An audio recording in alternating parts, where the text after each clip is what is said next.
grande alegria, mais uma vez, fazer parte desse propósito de Deus na sua vida e minha vida e partilhar da palavra do Senhor com vocês nessa noite. Continuamos no Sermão do Monte e na felicidade que está no andar com Deus. Hoje gostaria de lhes propor que quando interpretamos a palavra de Deus corretamente, cremos corretamente e vivemos corretamente. Eu vou passar um vídeo agora para o qual chamo sua atenção. Preste atenção e analise o que você vai assistir com seriedade, por favor. Tá bom? Você vai ver agora uma história muito estranha. Ela envolve um homem que se diz pastor evangélico, a vizinha dele e o marido da vizinha. Acompanhe só. A casa no bairro de Vila Nova de Colares, na cidade de Serra Grande Vitória, virou o centro das atenções. É onde mora um pedreiro que também se diz pastor. A vizinhança desconfia. Que é esquisito, é? Eu nunca vi falar que existia esse... que o pastor tem direito nessas coisas. Essas coisas significam casos extraconjugais. O pedreiro pastor é Justino, de 50 anos. E foi na Bíblia que o pastor viu que poderia ter outras mulheres. Gostaria que alguém provasse para mim, biblicamente, aonde foi proibido um homem ter mais de uma mulher. Pouca gente frequenta os cultos do pedreiro que se apresenta como pastor. Umas 12 pessoas nas contas dele mesmo. E foi na convivência com os fiéis que Justino se viu envolvido em mais um caso extraconjugal. Aconteceu depois que uma mulher que mora na vizinhança contou a ele uns sonhos que vinha tendo. Na casa dela, a música evangélica pode ser ouvida de longe. A mulher tem 4 filhos, é casada e prefere não aparecer. Disse que sonhou que teria filhos com um pastor. Uma revelação. Deus me levou a fazer isso. Não teve para onde eu correr. O marido também conversou com o pastor. Aceitou.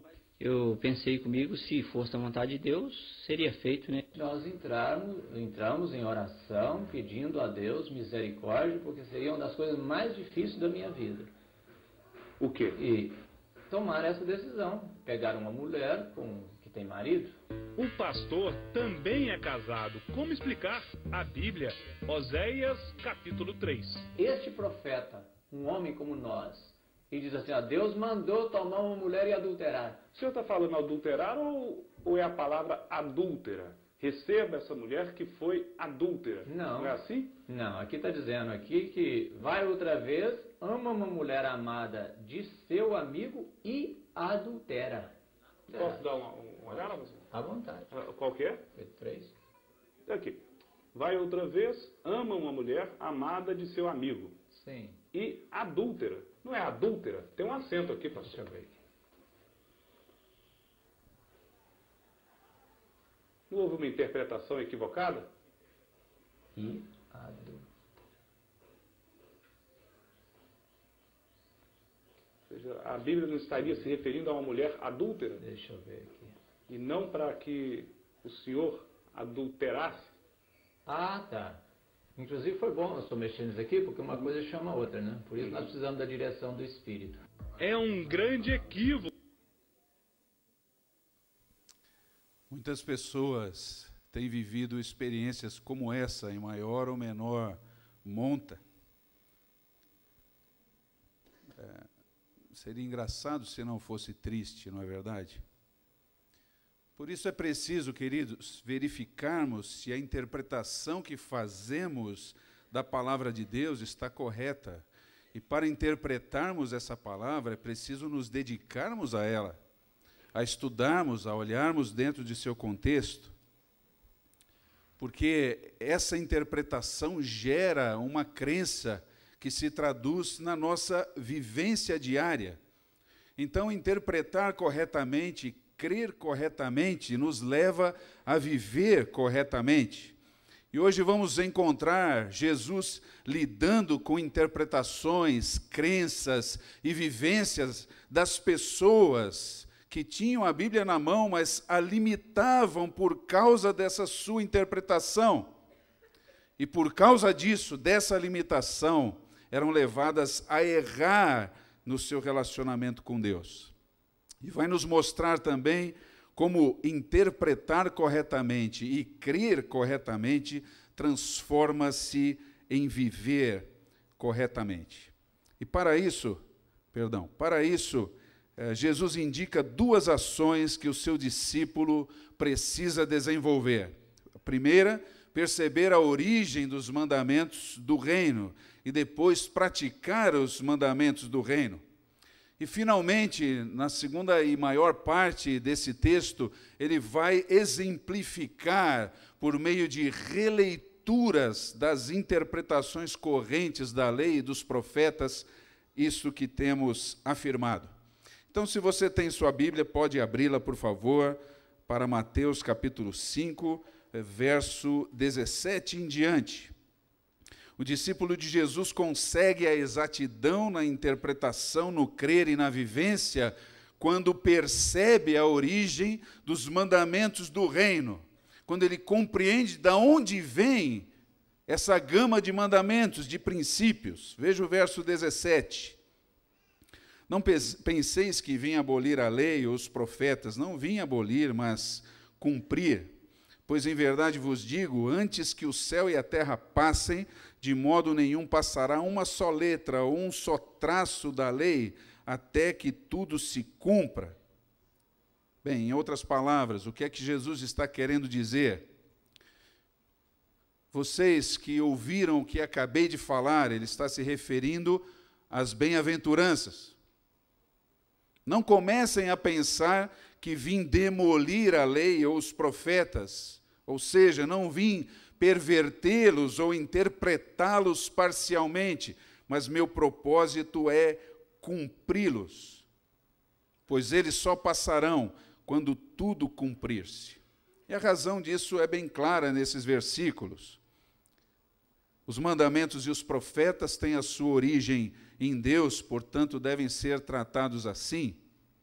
Hoje em dia temos a Bíblia como um todo, então a consideramos também e a encaramos com distinção e a colocamos no lugar especial, porque ela é muito preciosa na definição da nossa interpretação, do nosso crer e principalmente da vivência que queremos ter, da felicidade que queremos fluir, do relacionamento profundo com Deus e um crescimento até a maturidade. Outra realidade que percebemos aí é Jesus dizendo que esta palavra traz um plano de amor e revelação de Deus ao mundo, que começa lá ao povo de Israel e vai alcançando todo o homem por meio de Cristo Jesus. O discípulo de Jesus também consegue a exatidão na interpretação, no crer e na vivência, quando ele pratica os mandamentos do reino. Veja a partir do verso 19. Quem, portanto, desobedecer a um desses mandamentos, por menor que seja, e assim ensinar aos homens, será chamado o menor no reino do céu. Em outras palavras, Jesus quer dizer, se alguém diminuir a abrangência ou a autoridade da lei e dos profetas e ensinar aos homens, sofrerá consequências. Mas aquele que os obedecer e os ensinar será chamado grande no reino. E o verso 20, se a interpretação, prática e ensino do relacionamento com Deus, o qual Jesus chama de justiça, e nós já tivemos acesso a essa bem-aventurança, não forem abundantemente além dos mestres da lei, não entrareis no reino dos céus. É necessário, queridos, interpretar, crer e viver a palavra como Deus a formulou, ou seja, o texto dentro do seu contexto e dentro dos seus propósitos. E era justamente nisso que os mestres da lei erravam. Ora diminuíam a abrangência de alguns mandamentos, ora estendiam a tolerância em relação a outros, adaptando a palavra à sua própria realidade de vida. Ou seja, o seu investimento no exterior, sua preocupação com o que transparecia às pessoas, ou seja, a sua devoção aparente. Então é preciso que você perceba qual é a origem desses mandamentos e também os pratique. E diante disso, Jesus passa a explicar que a palavra de Deus quer atingir o coração das pessoas e depois as suas ações. Esse é o propósito das bem-aventuranças. E para explicar isso, queridos, com esse fim, ele se utiliza a partir do verso 21 de 6 exemplos para mostrar a exatidão na interpretação, no crer e na vivência, relendo o ensino em forma de pronunciamentos promovidos pelos mestres da lei. Isso é muito interessante, porque você vai ver na sua Bíblia que esses pronunciamentos são introduzidos com a seguinte afirmação de Cristo: vocês ouviram o que foi dito aos seus antepassados. E ele não usa a expressão está escrito. E essa diferença é fundamental. O está escrito aponta para o princípio da palavra de Deus, mas ele está se referindo à interpretação que eles estavam acostumados a ouvir com relação a esses princípios. Foi pronunciado o ensinamento sobre. E esses 6 pronunciamentos, queridos, 6 ensinamentos, estão ligados aos relacionamentos interpessoais. Eu acho que naquela época, como hoje, isso era um problema sério.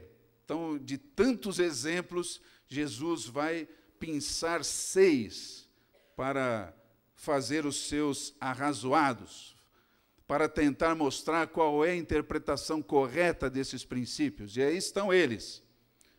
Vai falar sobre homicídio, adultério, divórcio, juramento, vingança e amor limitado. Está preparado aí?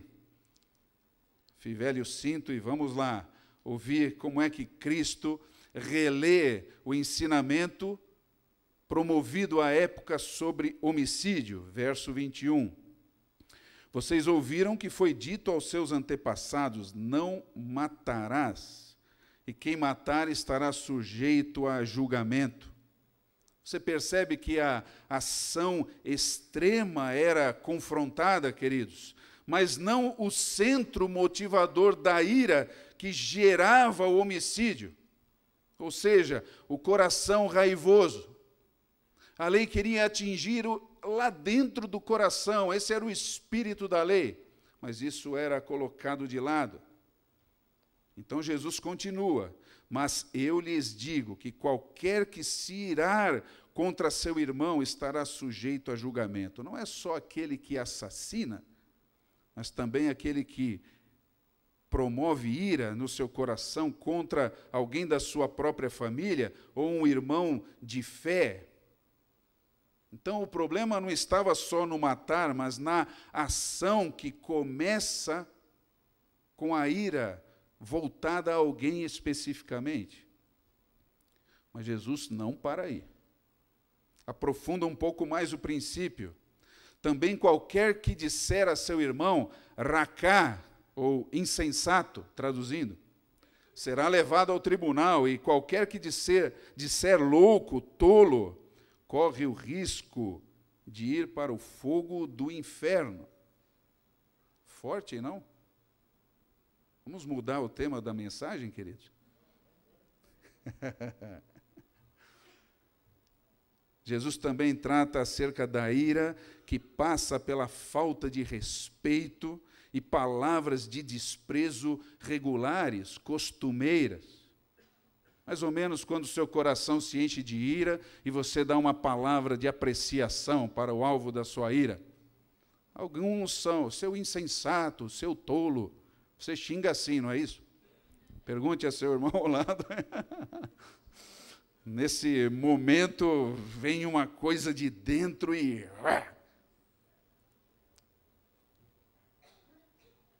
Mas ele vai mais além ainda. Portanto, se você estiver apresentando sua oferta diante do altar, estamos no ambiente de adoração, na presença de Deus, adoração comunitária, e ali se lembrar de que seu irmão tem algo contra você, está diante de Deus, o Espírito Santo lhe disse, existe relacionamento quebrado, no momento do louvor, ali fluindo, de olhos fechados e mãos levantadas. O que Jesus disse, deixa ali a sua oferta imediatamente diante do altar e vá primeiro reconciliar-se com seu irmão. Depois volte e apresente a sua oferta. Aprendemos no Novo Testamento que, quanto depender de nós, precisamos manter os nossos relacionamentos saneados. Mas outra realidade que surge do texto e que passa desapercebida, é essa que o relacionamento quebrado inviabiliza o seu louvor a Deus, a sua devoção ao Senhor. É preferível que você retorne da onde você veio e restaure o relacionamento do que ficar tentando me louvar. É isso que Cristo está dizendo. E é interessante que ele vá além ainda, e trata das dívidas, e nos diz no texto, vá acertar suas dívidas, versos 25 e 26. É o trato correto com dívidas geradoras de ira no coração da pessoa para quem estamos devendo, é claro. Vá acertar as suas dívidas antes que elas despertem ira e quebrem relacionamentos. Relacionamento é mais importante do que sua dívida. E a ira não pode ser despertada. Então, gostaria de perguntar-lhe, como você tem tratado em seu coração essa progressão de ira? As coisas aí na sua vida estão simplesmente acontecendo sem nenhuma censura? Ou ainda, a sua interpretação da Bíblia tem confirmado a sua ira ou confrontado o seu jeito de ser? Muito bem. O segundo ensino está aí. Jesus confronta a interpretação sobre o adultério. Estamos no verso 27. Vocês ouviram que foi dito, não adulterarás. Isso é bom. A ação extrema era confrontada pelo ensino desses mestres. Mas, queridos, eles não se preocupavam com a cobiça sensual no coração que promove e efetiva o ato pecaminoso antes dele vir a ser. E Jesus continua. Mas eu lhes digo, qualquer que olhar para uma mulher, pode ser um homem aí também, é claro, para desejá-la, já cometeu adultério com ela no seu coração. Que coisa forte é isso. E que as nossas carências interiores, quer de homens ou mulheres, precisam ser tratadas com rigor. E Jesus vai explicar isso em versículos que trazem uma ilustração. Se o seu olho te faz pecar, arranca. Se a mão corta, é melhor você estar com Deus. É uma intervenção radical para que as suas carências pessoais não destruam o seu relacionamento com Deus. E, queridos, esse assunto da sexualidade desviada de seu propósito sempre foi problemática, não é verdade? Na gênese humana, essa sexualidade desviada envolve a cobiça, a autoafirmação sobre outra pessoa e, principalmente, o usufruto do corpo de outro, motivado por um prazer egoísta. E este ato vai de dentro do coração, começa dentro de você. Não acontece assim. É lá dentro que tudo se define.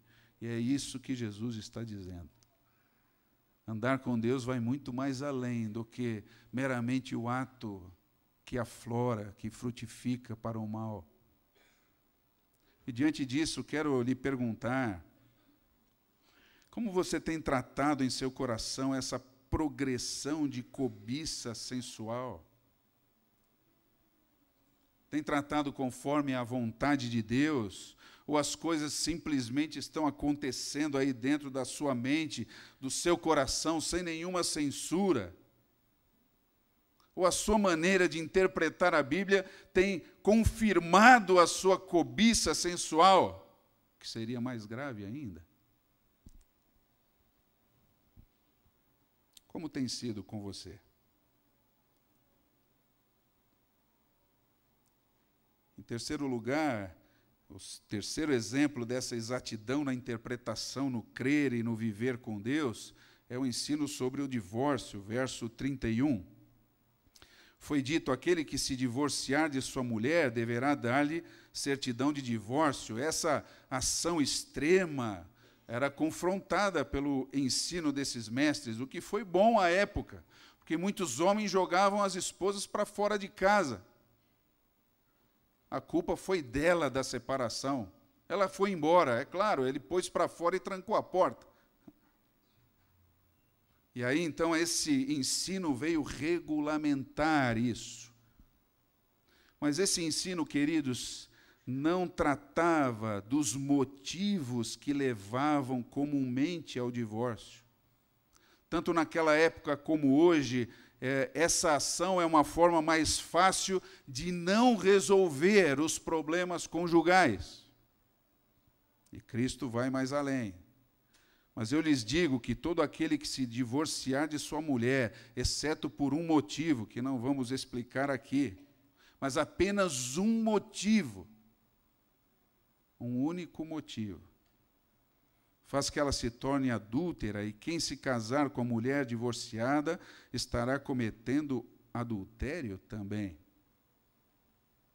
E o homem, principalmente, queridos, contemplava o divórcio como uma saída plausível, quando, na verdade, o tratamento do seu orgulho pessoal, do egoísmo, da sua intransigência, da sua falta de maturidade espiritual e emocional deveria ser buscado para a solução dos problemas relacionais, antes de pensar em separação. Mas isso era muito duro para esse homem cheio do seu próprio orgulho. E o divórcio, querido, não é a melhor forma de lidar com o seu orgulho pessoal.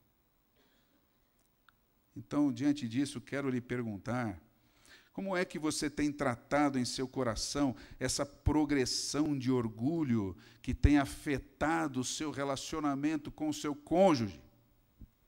As coisas lá em casa simplesmente estão acontecendo sem nenhuma censura espiritual? E mais, sua interpretação da Bíblia tem confirmado o seu orgulho ou tem confrontado o seu orgulho?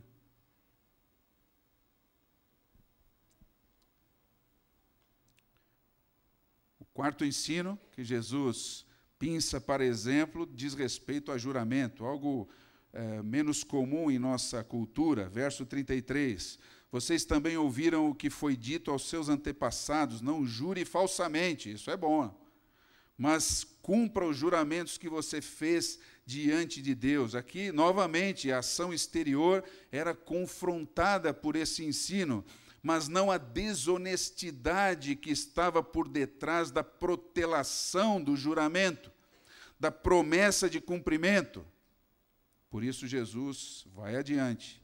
Mas eu lhes digo, interpretando direito a lei, não jurem de forma alguma. Não façam isso. Verso 37. Seja o seu sim, sim. Seja o seu não, não. O que passar disso vem do maligno. E naquela época, queridos, eles estavam colocando como fiador desse seu juramento, da promessa de pagamento, muitas coisas. Então, não, eu sei que eu votei, eu vou cumprir o meu voto. Calma, eu juro, e aí começa, eu juro pela criação que vou cumprir o meu voto. Aí Cristo diz, bom, não dá para você fazer isso, porque a criação não pertence a você. Não, então eu juro pela cidade de Jerusalém, o centro gravitacional da fé deles, não é? Não, você também não pode fazer isso, porque ela pertence ao Messias. Bom, então eu arremato prometendo que vou cumprir o meu juramento pela minha própria vida. Mais uma vez você se equivocou, porque a vida não é sua, não lhe pertence. E eles iam ganhando tempo para postergar o cumprimento do seu juramento. E Jesus, então, está dizendo aqui, não jure, não prometa, apenas faça. Se você vai cumprir, não precisa jurar. Se você pretende cumprir mesmo, não precisa ficar prometendo nada, apenas atenda ao seu propósito como alguém que fala a verdade e a faz. Tem prometido muito aí, meu irmão? Aí lhe pergunto, como você tem tratado em seu coração essa progressão de desonestidade com relação às promessas que você faz? Já é um jeito de ser, as coisas vão acontecendo sem muita censura, você terceiriza a responsabilidade. A sua interpretação da Bíblia confirma a sua desonestidade ou confronta a sua vida?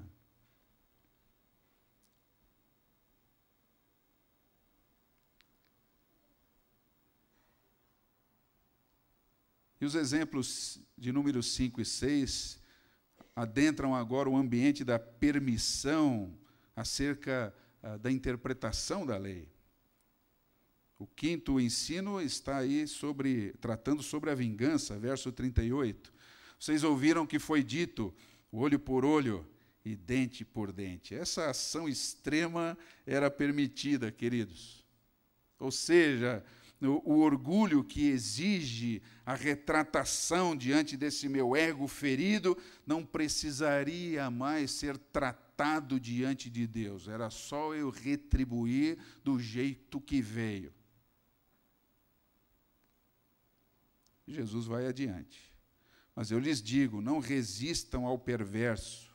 E aquele trecho que todo mundo sabe, mas ninguém aceita como literal, né? Se alguém o ferir na face direita, ofereça-lhe também a outra.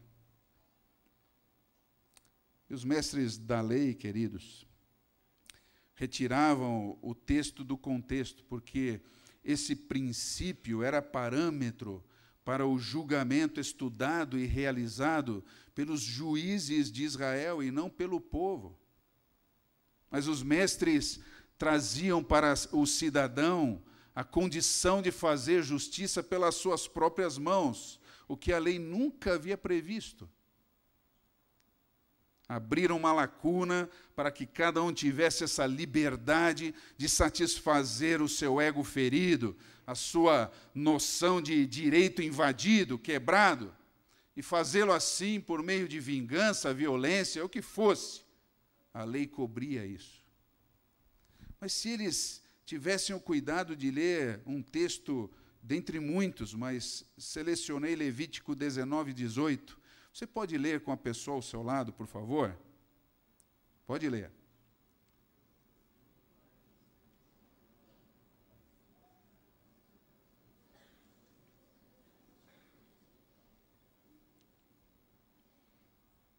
Está claro ou não? E Cristo então coloca essa questão em sua interpretação correta. Nossa reação para com os indivíduos que nos prejudicam não pode ser a vingança, mas o oferecimento de um testemunho lúcido, que se lembra sempre, que se recorda sempre, que todas as coisas que dizem respeito à nossa vida, a vida daquele que anda com Deus, está nas mãos dele. Eu não estou à mercê de quem quer que seja. Não preciso revidar coisa alguma. Porque o Senhor é o meu pastor. Porque o Senhor é o meu líder, é Ele que dá a direção para a minha vida, Ele que cuida de mim e é Ele que retribui segundo a sua vontade. Não preciso me vingar de ninguém e de nada. Só me abandono nos braços do Senhor para que Ele faça conforme a vontade dEle. E finalmente, queridos, o sexto ensino, que é evocado aqui por Jesus como exemplo da exatidão na interpretação, no crer e na vivência, é o amor limitado, exposto no verso 43. Vocês ouviram o que foi dito: ame o seu próximo e odeie o seu inimigo. Amém, irmão? Puxa, para registro, ninguém falou amém. Esse ensino permitia alguém amar só aqueles que ele julgava ser seu próximo. E, ao mesmo tempo, odiar aqueles que ele julgava ser os seus inimigos. Era isso que essa permissão fazia. Mas Jesus vai além. Mas eu lhes digo, amem os seus inimigos e orem por aqueles que os perseguem, para que vocês venham a ser filhos de seu Pai que está nos céus. Que dificuldade. E nesse ponto nós temos mais uma prova de que Jesus estava contrapondo essa interpretação parcial e permissiva dos mestres da lei. Acabamos de ler aqui em Levítico, queridos. Ali indicava um outro caminho: ame o seu próximo como a si mesmo. E a segunda parte aí do seu verso 43, odeie o seu inimigo, se você procurar no Antigo Testamento, não vai encontrá-lo em lugar algum. E finalmente, Cristo, no verso 48, coloca o padrão do amor ao próximo, do qual todos os ouvintes e nós também hoje usufruímos. Portanto, sejam nada mais, nada menos que perfeitos, como perfeito é o Pai Celestial de vocês. Sentiu aí, irmão, ou não? Então a máxima é amar os inimigos e orar por eles, pois essa é a prática do verdadeiro Filho de Deus. Nesse texto, Jesus explica: amar quem ama você é fácil. Mas pessoas que não me oferecem contrapartida, que não demonstram amor, que me ferem gratuitamente, que me perseguem sem motivo, podem ser, sim, alvos de amor, desde que meu olhar esteja fixo em Deus e nos seus princípios de vida. Então, quero lhes perguntar derradeiramente: como você tem tratado em seu coração esse amor seletivo e parcial, tão fácil de acalentar? Sua interpretação da Bíblia o confirma ou confronta a sua vida? A sua interpretação incentiva você a continuar no caminho, ou ela fala que você está errado? Porque quando interpretamos a palavra de Deus corretamente, cremos corretamente e vivemos corretamente. Eu não sei como está o seu coração aí, se você está sentindo o drama que eu estou sentindo aqui em cima. Talvez você esteja se perguntando isso: meu Deus, quem vai conseguir cumprir isso? Eu estou perdido.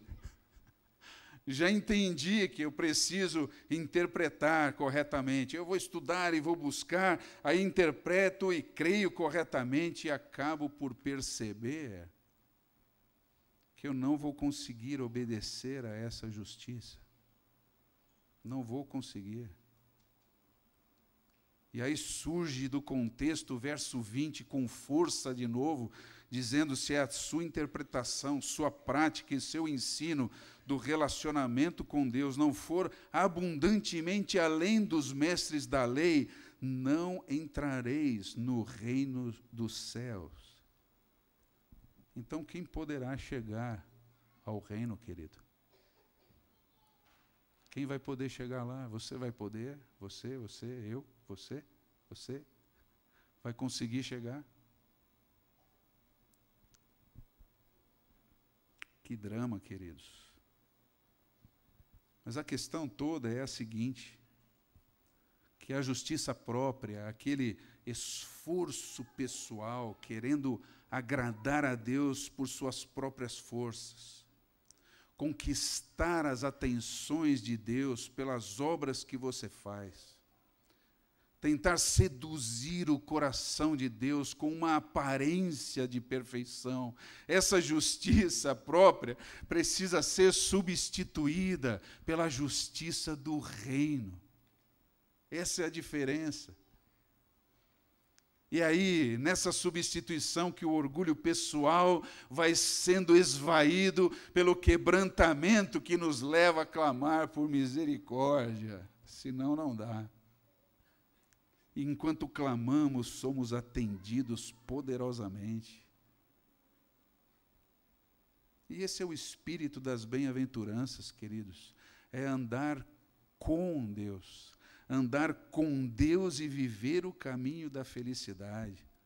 Que começa a vivência por dentro e se esparrama para fora, mas sempre e unicamente na dependência de Cristo. Como lemos em Romanos 10:4, porque o fim da lei é Cristo, para a justiça de todo o que crê, que nele crê. Isso é maravilhoso, queridos. Esse é um chamado, é uma convocação. E tenho certeza que muitos de nós aqui aprenderam um caminho de fé diferente, de um Deus que precisa ser aplacado diariamente, não um pai que nos chama a um relacionamento íntimo de amor e graça.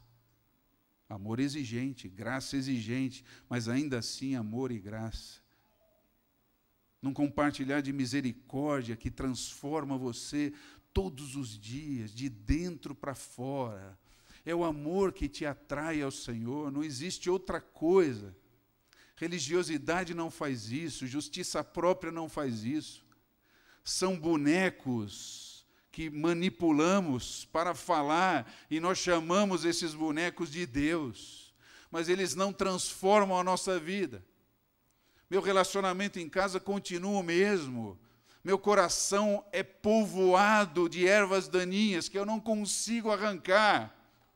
E vivo de momentos de oração atrás de momentos de oração para ver se alguém intercedendo por mim faz essa diferença e me renova num toque maravilhoso, espiritual, que venha de fora para dentro, porque dentro de mim não dá.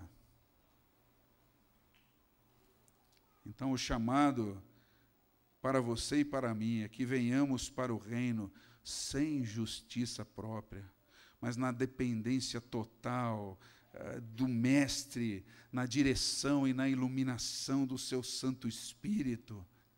E aí sim, você interpreta corretamente, se dedica a isso, crê corretamente, vive corretamente, mas agora no poder que emana de Cristo. Louvado seja o seu nome. Daquele que não está em mim, mas o recebo tanto quanto for necessário, que me leva à rocha mais alta que eu,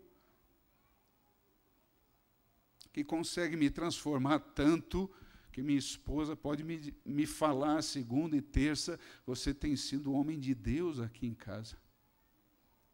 Como você tem sido transformado, querido. E quando eu olho para mim, eu vejo que isso é uma operação divina, da graça do Senhor. Mas agora, queridos, é preciso também que você assuma posturas sérias em relação a áreas onde o erro está imperando na sua vida.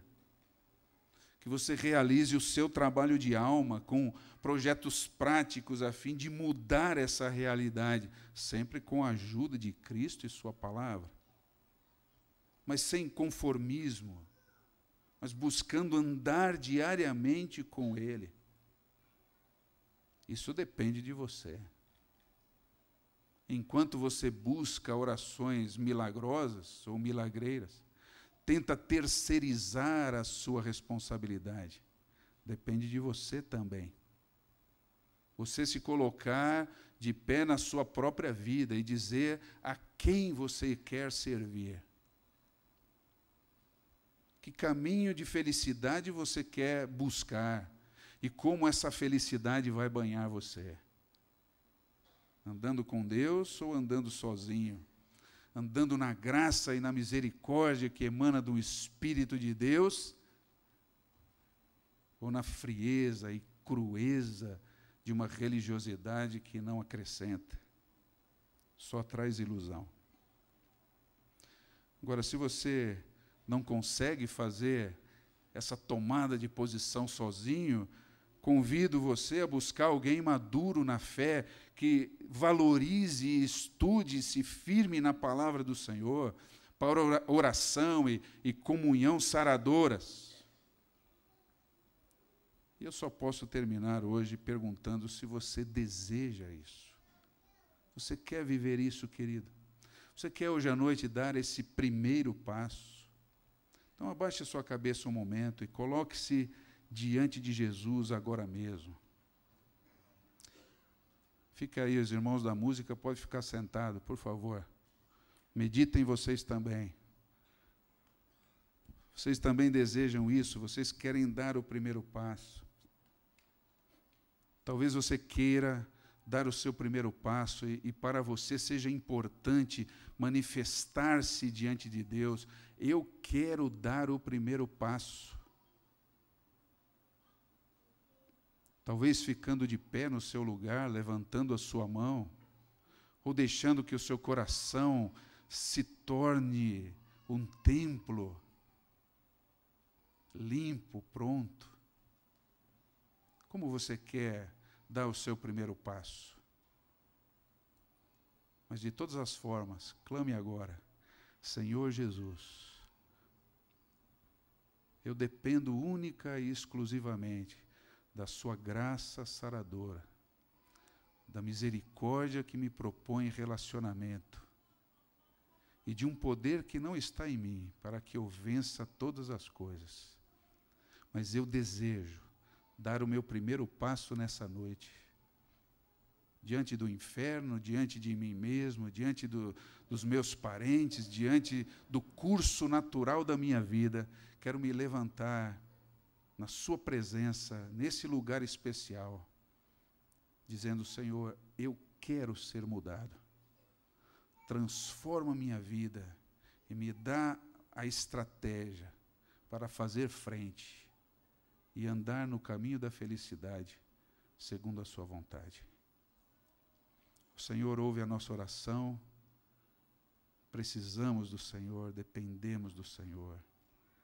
E queremos ser uma igreja que anda pelo poder do Espírito, gente que busca maturidade num estudo sério da sua palavra, porque entende que essa interpretação correta vai gerar uma confissão de fé sadia, e que vai levantar no meio desta comunidade gente que vive e que anda com o Deus verdadeiro, num caminho de felicidade profusa, grandiosa, que se estende e se proclama como eterna para o louvor da sua glória, em nome de Jesus. Amém. Se você fez esse propósito de alguma forma, compartilhe se você quiser, dê um abraço nas pessoas que estão ao seu redor, ou então empregue mais um tempo aí sozinho, gestando essa sua decisão. Que o Senhor abençoe você de todas as formas no restante dessa semana. Nós vamos cantar, terminando esse tempo. Por favor, queridos. Louvando ao Senhor. E agradeço imensamente por ter sido parte desse propósito de Deus na minha própria vida e na sua vida também. Deus te abençoe, querido.